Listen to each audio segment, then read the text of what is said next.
ছবি তুলতেছো? আমাকে তো দেখাই যাচ্ছে না, আরেকটু সামনে যাও। আরে আমাকে দেখা যাচ্ছে না তো, একটু সামনে যাও। আর একটু সামনে কই গেছি? আরে তুমি কি করতেছো? গ্রুপ সেলফি তোলার সময় আপনারও কি এমন অবস্থা? I love you too. আচ্ছা শোনো না, তোমাকে তো এখনো দেখাই হলো না, তোমার একটা ছবি দাও না। আচ্ছা দাঁড়াও, এক্ষুনি দিচ্ছি।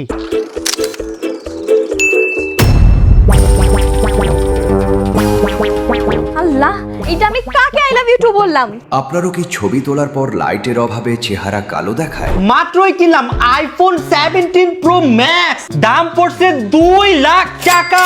বাপরে, আইফোন 17 প্রো ম্যাক্স কিনা হয়েছে। বাটপার, এটি ওয়ালপেপার। আপনিও কি নিজের ফোনের ডিজাইন দেখাতে লজ্জা পান? আর এই সব সমস্যার সমাধান নিয়ে এলো Oppo Reno 15F। এর আলট্রা ওয়াইড সেলফি ক্যামেরার কারণে গ্রুপ যতই বড় হোক সবাই ফ্রেমে আসবে একদম সহজে। যতই অন্ধকার হোক, এর AI পোর্ট্রেট গ্লো নিশ্চিত করে আপনার ছবি হবে একদম ফকফকা এবং গ্লোয়িং। আর এই ব্যাক ডিজাইন এতই প্রিমিয়াম যে অন্য ফোনের ওয়ালপেপার দিয়ে আর শো অফ করতে হবে না। Oppo Reno 15F অলরাউন্ডার, আজই নিয়ে নেন।